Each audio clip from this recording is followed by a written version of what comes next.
Biology का कुछ question है, उसको हम लोग देख रहे हैं। पहला क्वेश्चन है, वायु प्रदूषकों का विश्वसनीय संकेतक कौन है?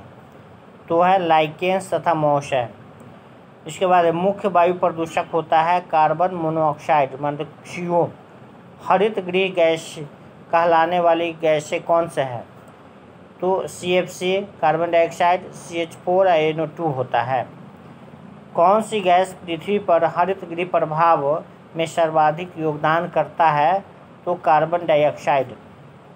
मेट्रोपॉलिटन नगरों में प्रदूषण का प्रमुख स्रोत कौन है? तो स्वतः चालित वाहन। निम्नलिखित में से कौन सी गैस हीमोग्लोबिन से संयोग कर रक्त एक विषैला पदार्थ बनाता है? तो वह है कार्बन मोनोऑक्साइड यानी CO। निम्नलिखित में से किस वायु प्रदूषक के कारण मनुष्य में तंत्रिका संबंधी रोग होता है? तो शीशा के कारण तंत्रिका संबंधी रोग होता है। इसके बाद निम्न में से कौन सा वायु प्रदूषक मनुष्य में रक्त दाब यानी ब्लड प्रेशर को बढ़ा देता है तथा हृदय संबंधी रोग पैदा करता है? तो वह कैडमियम के चलते होता है। मिनी माता रोग होता है जल में मरकरी के प्रदूषण से मिनी माता रोग होता है। जल प्रदूषण को मापने के लिए निम्नलिखित में से कौन सी जांच की जाती है? तो बायोमैकेनिकल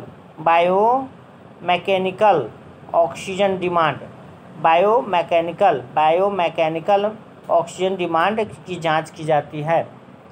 इसके बाद है DDT होता है। DDT क्या होता है? तो अजीब अपघट्य प्रदूषक होता है। सूर्य से आने वाले हानिकारक पराबैंगनी किरणें से होता है क्या होता है? तो त्वचा का कैंसर होता है। इसके बाद नदियों में जल प्रदूषण की माप की जाती है ऑक्सीजन की घुली हुई मात्रा से। निम्न में से कौन सा गैस वायु को प्रदूषित नहीं करता है? तो नाइट्रस ऑक्साइड जो है NO2 जो है वायु को प्रदूषित नहीं करता है। राष्ट्रीय पर्यावरण अभियांत्रिक संस्थान स्थित है। कहाँ स्थित है? तो नागपुर में स्थित है। मानव जनित पर्यावरण प्रदूषण कहलाता है परजैविक कहलाता है। इसके बाद मानव जनित पर्यावरण प्रदूषण क्या कहलाता है? वही परजैविक कहलाता है। निम्न में से कौन सी गैस वैश्विक उष्णता के लिए उत्तरदायी है? तो ग्लोबल वार्मिंग कहा जाता है। ग्लोबल वार्मिंग के लिए उत्तरदायी कौन है? तो कार्बन डाइऑक्साइड और मीथेन। वायुमंडल में उपस्थित ओजोन परत जो है अवशोषित करती है। क्या अवशोषित करती है? तो अल्ट्रावायलेट किरणों को अवशोषित करती है। तेजाब वर्षा पर्यावरण में निम्न प्रदूषण से होता है। तेजाब वर्षा किसके प्रदूषण से होता है? तो नाइट्रस ऑक्साइड और कार्बन डाइऑक्साइड से होता है। इसके बाद है जंतु विज्ञान की शाखाएं, ब्रांचेज ऑफ जूलॉजी। मानव त्वचा का अध्ययन करने वाले विज्ञान की शाखा क्या कहलाता है? तो डर्मेटोलॉजी कहलाता है। अस्थियों का अध्ययन विज्ञान की किस शाखा के अंतर्गत किया जाता है? तो ऑस्टियोलॉजी के अंतर्गत किया जाता है। यह जीवों के संक्रमण के विरुद्ध प्रतिरोध का अध्ययन किया जाता है इम्यूनोलॉजी में। पैलियोंटोलॉजी के अंतर्गत किसका अध्ययन किया जाता है? तो जीवाश्म का अध्ययन किया जाता है। कीड़ों के अध्ययन को क्या कहते हैं? तो एंटोमोलॉजी कहते हैं। तितलियों के अध्ययन को क्या कहा जाता है? तो तितलियों के अध्ययन को लेपिडेटेरियोलॉजी कहा जाता है। मछलियों से संबंधित अध्ययन कहलाता है इक्थियोलॉजी। ऑर्निथोलॉजी में किसका अध्ययन किया जाता है? पक्षियों का अध्ययन किया जाता है। हिस्टोलॉजी किससे संबंधित है? तो उत्तक से संबंधित है। कैंसर संबंधी रोगों का अध्ययन कहलाता है ऑन्कोलॉजी कहलाता है। मोलस्का समुदाय के जंतु के कवच का अध्ययन क्या कहलाता है? तो कॉन्कोलॉजी कहलाता है। इसके बाद है किस विज्ञान अनुवांशिकता के नियमों का द्वारा मानव जाति व उनकी अध्ययन करता है, उसे क्या कहते हैं? तो यूजेनिक्स कहा जाता है। कीटों से संबंधित जीव विज्ञान की शाखा कहलाती है, एंटोमोलॉजी कहलाती है। जंतु विज्ञान की वह शाखा जिसके अंतर्गत जंतु की बाह्य आकृति एवं बाह्य संरचना का अध्ययन किया जाता है क्या कहलाता है?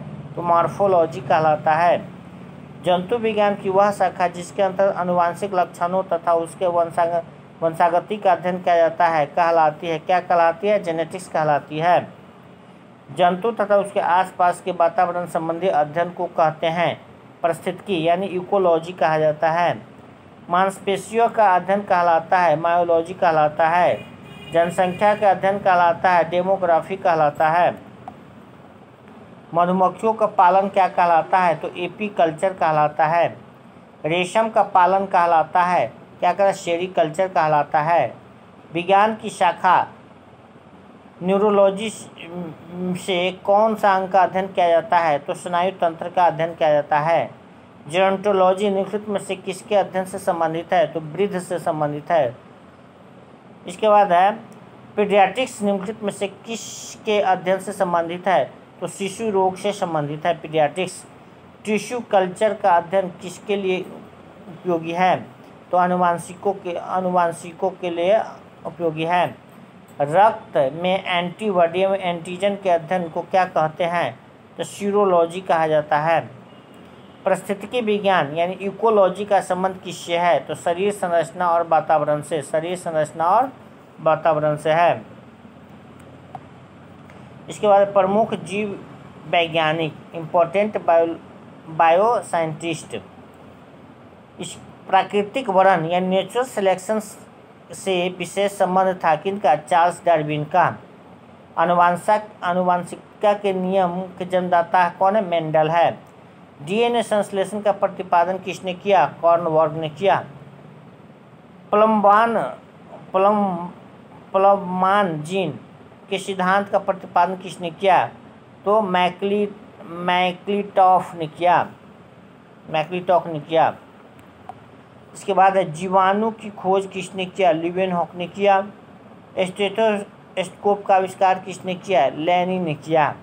एडवर्ड जेनर निम्न में से किस रोग से जुड़े हैं? तो चेचक से जुड़े हैं। हृदय का पहला प्रतिस्थापन किसके द्वारा किया गया? तो डॉक्टर क्रिश्चियन बर्नार्ड के द्वारा। डीएनए की संरचना का सबसे पहले किसने रेखांकित किया था? वाटसन एवं क्रिक ने।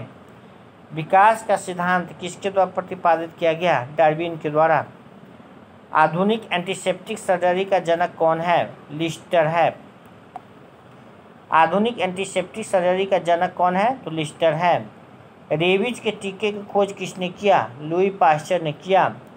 पेनिसिलिन की खोज किसने किया? अलेक्जेंडर फ्लेमिंग ने किया। किस वैज्ञानिक ने खोज की कि मलेरिया मच्छरों द्वारा होता है? मलेरिया जो है मच्छर द्वारा होता है। किसने खोज किया इसका? रोनाल्ड रॉस ने किया। लेप्रोसी बेसिलस का आविष्कार किसने किया? हैंसन ने किया। रक्त समूह का आविष्कार किसने किया? लैंड स्टीनर ने किया। मधुमेह के उपचार के लिए प्रयुक्त हार्मोन इंसुलिन का आविष्कार किया था किसने किया? एफ.जी. वेंटिंग ने किया। तो फिर इससे आगे अगले वीडियो में देखेंगे। तब तक के लिए धन्यवाद।